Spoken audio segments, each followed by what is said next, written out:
Going straight now to the source to discuss the Club for Growth's annual scorecard. I'm joined by Andy Roth, the Vice President of the Club for Growth's Government Affairs. Andy, it's great to have you with us.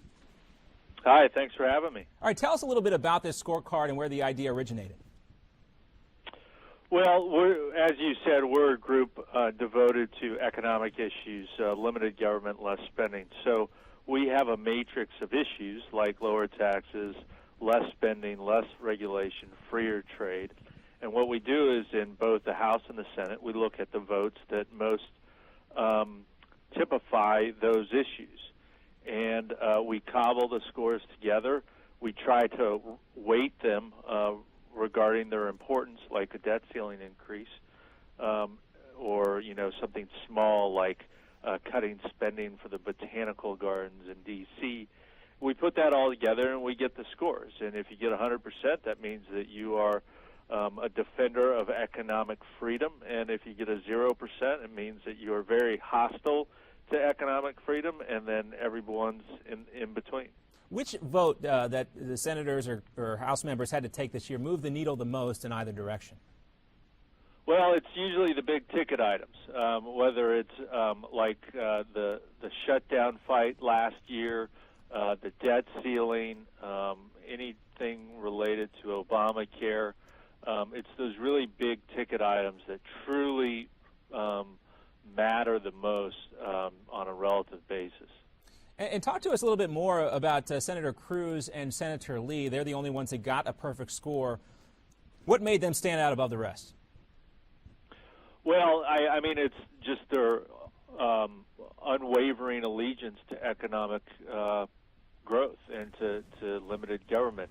Rand Paul was just, 2 points behind Rand or behind Lee and Cruz, so he should deserve some credit. But this is to be expected. This is why the Tea Party and the conservative base supported these guys in their elections, is because they knew precisely that they would fight like this. Now, we were taking a look at the Georgia Senate primary for Saxby Chambliss, who's retiring. But I want to focus in on the graphic we have here on the screen real quick, and that's John Cornyn, who comes in at 93%. And versus, I think this is moving to this year. Was it 88% for Cornyn this year? Did he do worse than this year than he did last year? He actually got a 93% this year and has a lifetime score of 88%. Okay, so when we look at a guy like John Cornyn with a rating this year of 93% and a lifetime score of 88%, I still guess you give him a grade of A, kind of grading on a curve there if you average out the two. He's still facing a primary challenge in the state of Texas. Does that tell you about where the GOP is moving? Well, we're a democracy, so anybody can run against anybody else. What we look for here at the Club for Growth is a contrast between the candidates. And here we don't see much of a contrast. Cornyn's primary opponent, Steve Stockman, is very good on our issues, and Cornyn a little bit less so. But so there isn't much of a contrast. So from our perspective, we don't see, who the better one is or why we should invest our money or time into getting involved in that race.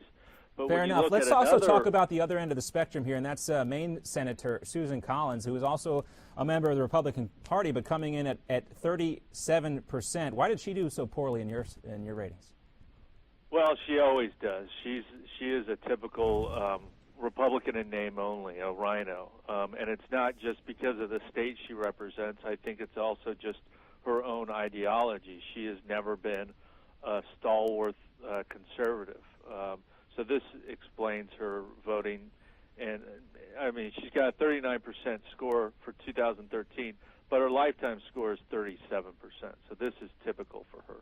All right, and you can see how this might not play as well in states like Maine or the Northeast, where there's a different kind of breed of the Republican Party than we have in other states and more conservative places like Oklahoma or the Deep South as well. Who was the Democrat who scored the highest in your ratings? As I know you take a look at Democrats as well. I'm looking at ratings for Joe Manchin, who came in at 20%. But who did better than Joe Manchin on the left side of the aisle? Well, Joe Manchin was probably the best in the Senate, and that's because he's from West Virginia. He's always self-described as a moderate. In the House, you got Jim Matheson from Utah, and also Mike McIntyre from North Carolina.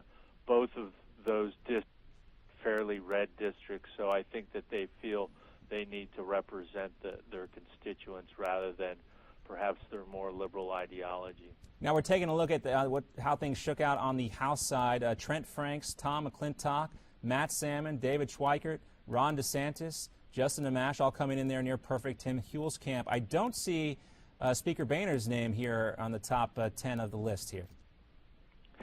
A couple of things about Boehner. One is, as Speaker, he has the right not to vote. This is a tradition that's been going on. Sure, fair enough. That was kind of a trick question there. I'm just right. highlighting. However, if he did vote, he probably would not score at the top. All right, fair enough. We'll have to leave it there. Thanks so much for joining us. And it's always interesting to take a look at this because this becomes more and more important as we have more and more primary challenges in states like Georgia. Not in Georgia, Kentucky, I should say, and Mississippi as well. Thanks so much for being with us. A pleasure talking to you, Andy. Hi, thanks for having me. All right, we'll have you back soon. Much more to come here on the program. What do you think about these ratings? Do they mean anything? Should we be taking a closer look at things like these, statistics like these? We'll have much more ahead on the show. Of course, you can reach us. Here is our social media contact information. And when we come back, we'll have more on this issue with big labor. Is it on its last legs? David Patton takes a closer look with us right after this. Federal